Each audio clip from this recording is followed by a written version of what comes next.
أعوذ بالله من الشيطان الرجيم. بسم الله الرحمن الرحيم. ألف لام ميم.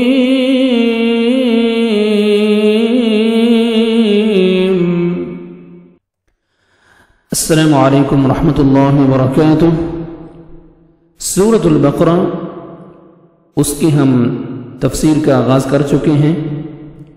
آج آپ کے سامنے سورۃ البقرہ کی ابتدا میں الف لام میم حروف مقطعات جو ہیں ان کی مختصر سی تفسیر آپ کے سامنے بیان کی جائے گی. یہ سورۃ البقرہ اپنے حجم اور مضامین کے لحاظ سے قرآن مجید فرقان حمید کی سب سے بڑی سورہ ہے. الف لام میم حروف مقطعات ہیں، یعنی الگ الگ پڑھے جانے والے یہ حروف ہیں.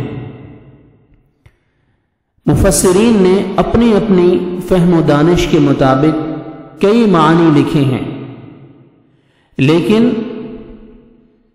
اس بات پر تمام اہل علم متفق ہیں کہ ان حروف کا کوئی معنی رسول اللہ صلی اللہ علیہ وسلم سے ثابت نہیں. صحابہ کرام رضوان اللہ تعالی علیہم اجمعین نے بھی نبی کریم صلی اللہ علیہ وسلم سے ان حروف کا معنی پوچھنے کی ضرورت نہیں سمجھی، کیونکہ ان کا شریعت کے مسائل اور معاملات سے کوئی تعلق نہیں. لہذا امت کا اتفاق ہے کہ ان حروف کا معنی اللہ سبحانہ و تعالیٰ کے سوا کوئی نہیں جانتا. البتہ یہ قرآن مجید کا حصہ ہیں.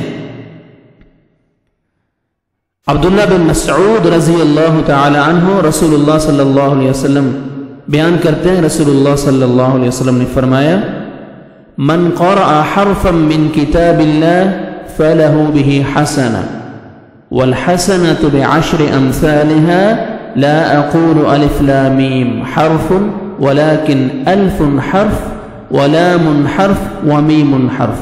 رواہ ترمذی. عبداللہ بن مسعود رضی اللہ عنہ بیان کرتے ہیں کہ رسول اللہ صلی اللہ علیہ وسلم نے فرمایا: من قرأ حرفا من کتاب اللہ فلہ بہ حسنہ، جس نے اللہ سبحانہ وتعالی کی کتاب قرآن مجید کا ایک حرف پڑھا اسے اس کے بدلے ایک نیکی ملے گی. والحسنۃ بعشر امثالها، اور ہر نیکی 10 نیکیوں کے برابر ہے. سبحان اللہ.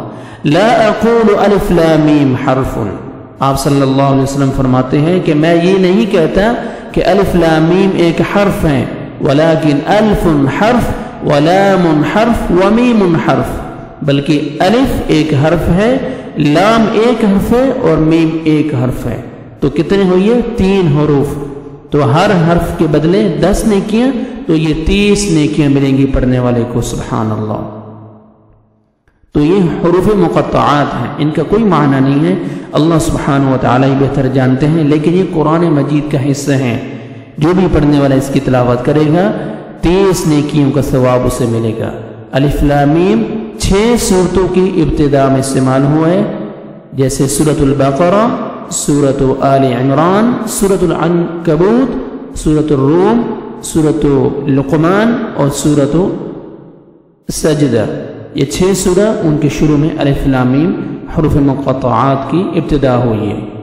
انشاءاللہ اگلے درس میں ہم سورۃ البقرہ کی دوسری آیت کا مختصر سی تفسیر آپ کے سامنے بیان کریں گے. السلام علیکم ورحمۃ اللہ وبرکاتہ.